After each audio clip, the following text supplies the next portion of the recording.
Hola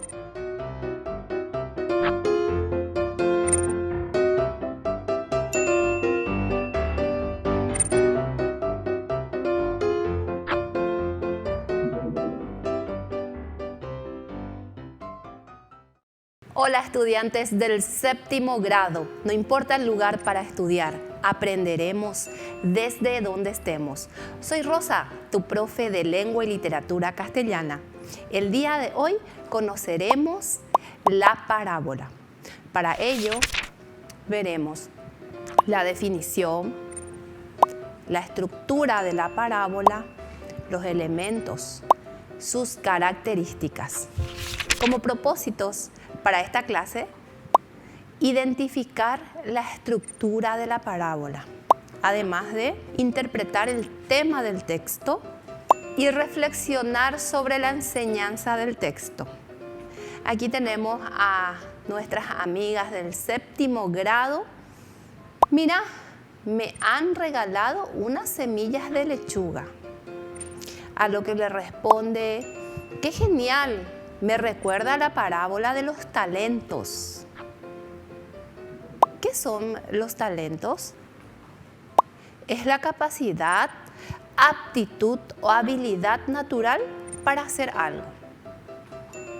Entonces, todos tenemos un talento o tal vez muchos.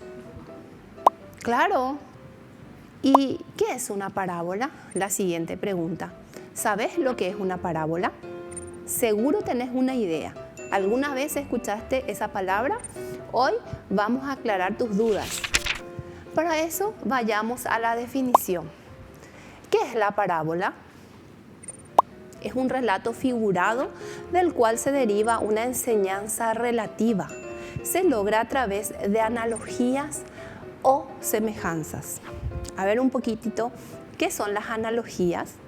Las analogías son comparaciones de dos situaciones totalmente diferentes, con temáticas diferentes, pero que tienen alguna semejanza.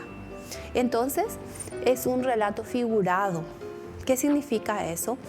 Nos dicen en las parábolas mensajes, enseñanzas, pero no lo dicen directamente.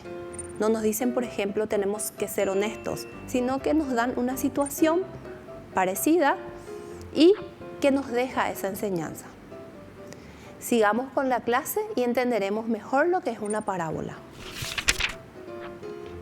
Veamos la estructura. Como un texto narrativo tiene la siguiente estructura, tiene una exposición en donde se da a conocer el ambiente, el tiempo, los personajes. Luego tiene un nudo o conflicto en donde ese personaje o los personajes se enfrentan a una situación que debe resolverse y posteriormente tiene un desenlace o un final. Entonces, esta es la estructura básica de una parábola: exposición, nudo y desenlace. ¿Cuáles son los elementos de una parábola? Como elementos tenemos personajes, luego el ambiente y tenemos un tercer elemento que son las acciones. Estos tres elementos tienen un indicador común que nos habla de algo de la vida cotidiana, de la vida real. Entonces, tanto los personajes pertenecen a la vida real. El ambiente es de un contexto también real y las acciones son propias de la vida cotidiana. Nosotros habíamos dicho que con elementos comunes se nos enseña. Entonces, es por eso que nosotros no vemos nada extraordinario acá, pero sí podemos aprender a través de las parábolas. Pasemos a ver ahora las características de la parábola. Primero, se escriben en prosa y pertenecen al género narrativo. Te recuerdo que la prosa es la forma normal en que nosotros escribimos y se opone al verso. En verso, por ejemplo, escribimos canciones, poesías. Tiene un lenguaje sencillo. Habíamos dicho, elementos de la vida cotidiana, situaciones normales, por lo tanto, un lenguaje sencillo. Su extensión es variable. Puede ser muy breve, como puede llevar unas cuantas páginas. Utiliza gran cantidad de metáforas. Entonces, utiliza el lenguaje metafórico. ¿Qué quiere decir el lenguaje metafórico? Es cuando no nos dicen directamente la enseñanza en la situación, sino que nos da esta situación de otra manera. Tiene un carácter moralizante o didáctico. Como ya dijimos, las parábolas nos enseñan y evoca un ambiente y describe una acción y sus resultados. Hace rato veíamos la estructura en donde nos da un ambiente en la introducción, un problema y luego dijimos que tiene un desenlace o final. Y es aquí en donde se da esto, en donde se evoca un ambiente, se describe la acción en el medio y luego sabemos el resultado o el final. Y podemos decir también que otra característica es que los personajes que participan son seres humanos. Se dan cuenta como todo tiene relación, decíamos hace rato, en la vida cotidiana y por lo tanto tenemos como personajes a seres humanos. Estas son las características de una parábola. Llegamos ahora a la evaluación de la clase. Para ello tenemos como primer ejercicio, leemos el texto. Y el texto dice así: esta es la historia de un hombre que, antes de partir de su tierra, confía sus bienes a 3 de sus servidores. A uno le da 5 talentos, a otro 2 y al tercero 1, según sus capacidades respectivas. Los 2 primeros servidores invierten y duplican sus talentos, mientras que el tercero, por temor, decide esconder su talento en la tierra. Cuando el hombre regresa, se complacen los 2 primeros servidores por su diligencia y fidelidad, elogiándolos y recompensándolos. Sin embargo, el tercer servidor es reprendido por su inacción y miedo, y su talento es dado al que tenía más. La lección de la parábola es que se recompensa la responsabilidad y la acción, mientras que la negligencia es castigada. La historia concluye con la lección de que a quienes son fieles con los que se les confía, se les dará más, pero a quienes son negligentes, incluso lo que tienen se les quitará. El servidor inútil fue castigado.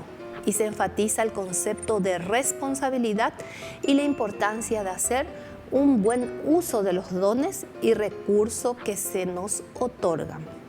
De Mateo 25, 14 al 30. Entonces aquí tuvimos la parábola de los talentos. Estoy segura de que más de una vez escuchaste alguna parábola. Esta es una de ellas.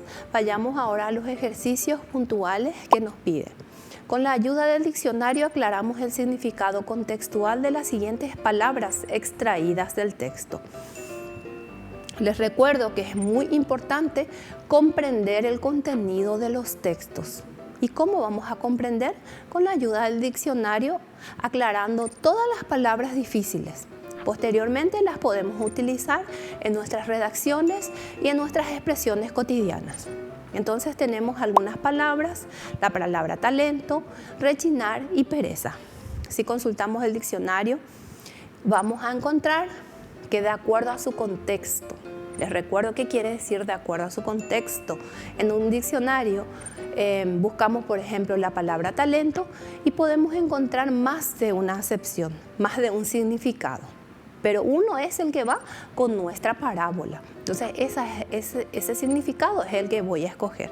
En este caso, hicimos ese proceso de buscar en el diccionario, seleccionar cuál va con el contexto y tenemos este resultado, que va a ser el mismo que hagas vos al buscar estas palabras. Talento, primero tenemos como capacidad intelectual o aptitud especial que una persona tiene para aprender las cosas con facilidad o para desarrollar con mucha habilidad una actividad. Luego tenemos rechinar que significa causar un sonido generalmente desagradable por rozar con otra. Y pereza, negligente, descuidado o flojo en hacer lo que debe o necesita ejecutar. Entonces, estas son algunas palabras clave del texto que nos ayudan a entenderlo mejor. El siguiente ejercicio dice, marcamos la opción correcta. Veamos el ejercicio. ¿Cuál es el tema del texto? Y tenemos como opciones las cualidades y capacidades que tiene el hombre, la incapacidad de los personajes y el hombre. ¿Cuál les parece que es la respuesta más completa? ¿La primera, la segunda o la tercera? ¿De qué habla nuestra parábola? ¿Qué estás pensando? ¿Qué decís? Si pensaste en la respuesta A, las cualidades y capacidades que tiene el hombre, estás en lo correcto. Sigamos. ¿Cuál es la estructura del texto? Y tenemos las siguientes opciones. Si tiene una exposición, un nudo y un desenlace, una exposición y un desenlace, o un nudo y luego un desenlace. ¿Qué les parece? ¿Qué nos decía nuestra parábola? Primero se presenta a los personajes, luego el problema que se suscita y el final, que sería la lección que recibe cada uno de ellos. ¿Cuál decís que es la respuesta correcta? Si dijiste exposición, nudo y desenlace, estás en lo correcto. Nosotros dijimos en el desarrollo que esa es la estructura básica de una parábola. Escribimos la enseñanza del texto. La característica por excelencia de una parábola es recibir una enseñanza. Dijimos, no una enseñanza directa. Tal vez nuestra mamá, nuestra abuela, alguien nos diga, no tenés que robar. Pero en una parábola, ¿cómo nos van a decir? Nos van a decir lo mismo con otras palabras. Al igual que practicar todos los valores que nos enseñan en la casa, en la escuela de fútbol, al estudiar danza, en el colegio, que nos enseñan a ser honestos, a amar al prójimo y muchas otras actividades positivas que como jóvenes tenemos que realizar. Bueno, entonces la enseñanza específica de este texto es: esta parábola nos impulsa a la motivación personal y a utilizar todas las capacidades y talentos que tenemos para superarnos día a día y dejar a un lado la pereza, la inactividad, la cobardía y la negatividad. Entonces, pongamos en práctica la enseñanza de esta parábola. Pongámonos las pilas para estudiar, para realizar nuevos proyectos. Recordá que vos te pones los límites. Si decís que sos capaz de lograr tal o cual objetivo, lo vas a lograr. Sigamos con la clase. Llegamos al resumen y vemos qué es la parábola. La parábola es un relato figurado del cual se deriva una enseñanza relativa y se logra a través de analogías y semejanzas. ¿Cuáles son sus elementos? Los personajes, el ambiente y las acciones. Entonces aquí recordamos lo que es una parábola, cuáles son sus elementos. Y nuestras compañeras concluyen lo siguiente: ahora entiendo, en una parábola se usa un relato figurado y a través de ese relato se transmite una enseñanza, pero no de forma obvia. A lo que le responde su compañera: así es, una parábola utiliza historias cotidianas con elementos reales para enseñar lecciones más profundas a través de analogías o semejanzas. Entonces, a todos nos quedó claro lo que es una parábola. Hoy aprendimos, te invito a leer otras parábolas y textos que sean de tu agrado. Llegamos al final de nuestra clase. Recordá, no importa el lugar para estudiar, sos el protagonista de tu aprendizaje. Yo me despido. Hasta la próxima.